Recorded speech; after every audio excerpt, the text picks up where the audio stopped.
Hello बच्चों, कैसे हैं आप लोग। आज हम शुरू कर रहे हैं पाठ 11 सर्वनाम। क्या कहता है पाठ?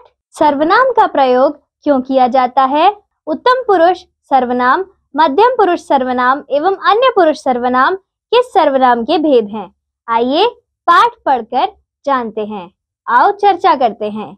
निश्चयवाचक सर्वनाम कौन कौन से हैं? मित्रों से चर्चा कीजिए। सर्वनाम का अर्थ है सबके लिए, नाम या सबका नाम। व्याकरण में संज्ञा के स्थान पर प्रयुक्त होने वाले शब्द सर्वनाम कहलाते हैं। सर्वनाम, जो शब्द संज्ञा के स्थान पर प्रयुक्त होते हैं उन्हें सर्वनाम कहते हैं। इन चित्रों के नीचे लिखे वाक्यों को पढ़ते हैं। कल हम सब घूमने जाएंगे, उसका नाम तारा है। दिए गए दोनों वाक्यों में हम और उसका शब्द आए हैं, ये सब सर्वनाम है। सर्वनाम शब्दों की कुछ विशेषताएं। सर्वनाम शब्द सभी प्रकार की संज्ञाओं के लिए प्रयुक्त हो सकते हैं। कभी कभी सर्वनाम शब्द पूरे वाक्य या वाक्यांश के लिए भी प्रयुक्त होते हैं। जैसे रमेश पिकनिक नहीं जा सकता, यह सुनकर वह उदास हो गया। सर्वनाम शब्द भाषा को ज्यादा सुलझी हुई, सुव्यवस्थित, संक्षिप्त, सुंदर तथा आसान बनाते हैं। यह ध्यान देने योग्य बात है कि सर्वनाम शब्दों का संकेतार्थ संज्ञा, क्रिया, विशेषण के समान स्थिर नहीं होता। अगर रश्मि कहे कि वह बाजार जा रही है तो वह का अर्थ रश्मि है, और अगर रमेश कहे कि वह बाजार जा रहा है तो वह का अर्थ रमेश है। संज्ञा शब्दों के संदर्भ का ज्ञान होने पर ही सर्वनाम का प्रयोग किया जाए तो ये सार्थक होते हैं, अन्यथा वाक्य का अर्थ स्पष्ट नहीं होता। जैसे वह उसके साथ वहां गया है, कौन किसके साथ कहाँ गया है नहीं पता चलता। सर्वनाम भी विकारी शब्द है, किंतु इन पर लिंग का कोई प्रभाव नहीं पड़ता, बल्कि यह प्रभाव वाक्य के क्रिया रूपों में दिखाई पड़ता है।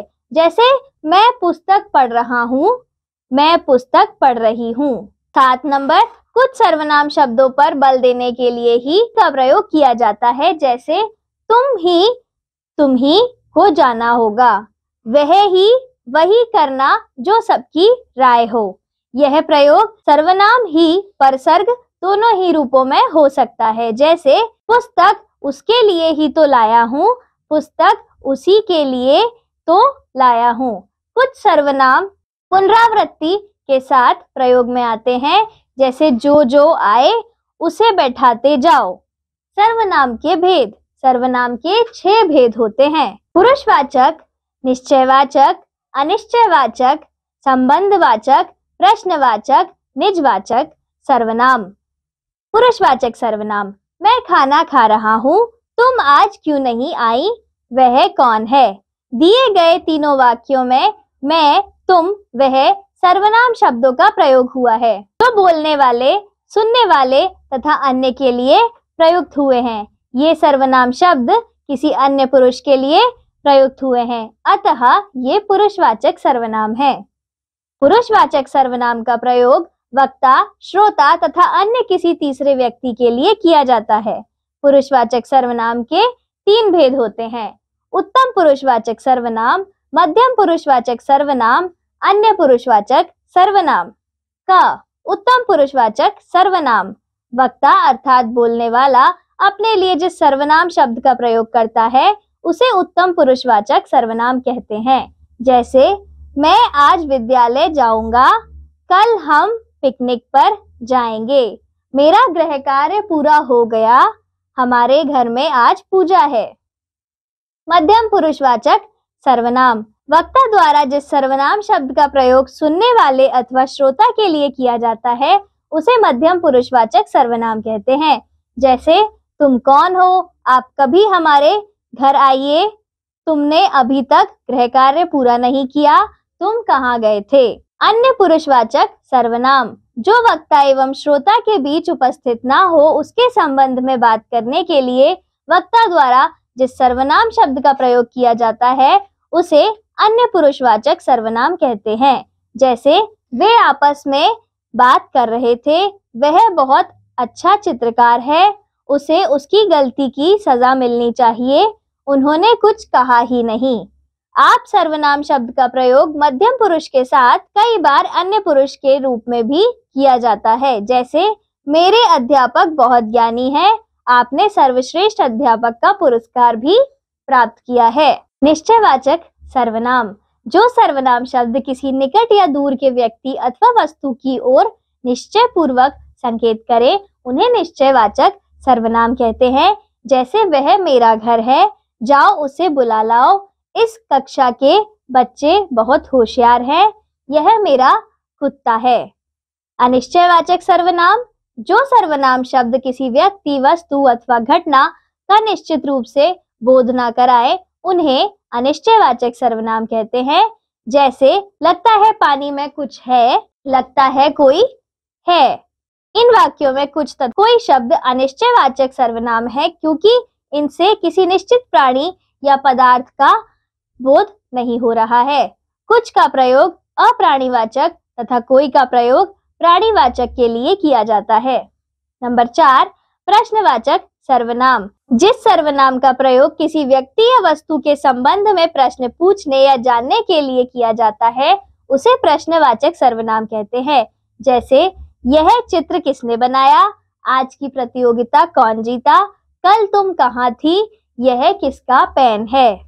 संबंधवाचक सर्वनाम, जो सर्वनाम शब्द वाक्य में आए दूसरे संज्ञा या सर्वनाम शब्द से संबंध बनाते हैं, उन्हें संबंधवाचक सर्वनाम कहते हैं। जैसे जिसने की मेहनत उसने पाया फल, जो सोता है वो खोता है, जिसने गलती की उसे सजा मिलेगी। निजवाचक सर्वनाम, निज अर्थात अपना, वाक्य में जिन सर्वनाम शब्दों का प्रयोग कर्ता के साथ अपनेपन का बोध कराने के लिए किया जाता है, उन्हें निजवाचक सर्वनाम कहते हैं।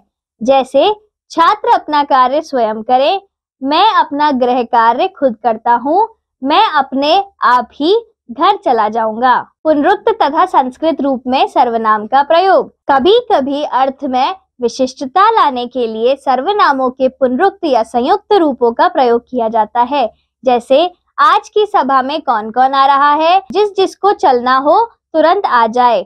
उपयुक्त वाक्यों में आए रंगीन शब्द सर्वनाम के पुनरुक्त रूप है, क्योंकि इनमें एक ही सर्वनाम की आवृत्ति हो रही है। दो भिन्न सर्वनामों का एक साथ प्रयोग होने के कारण ये सर्वनामों के संयुक्त रूप है।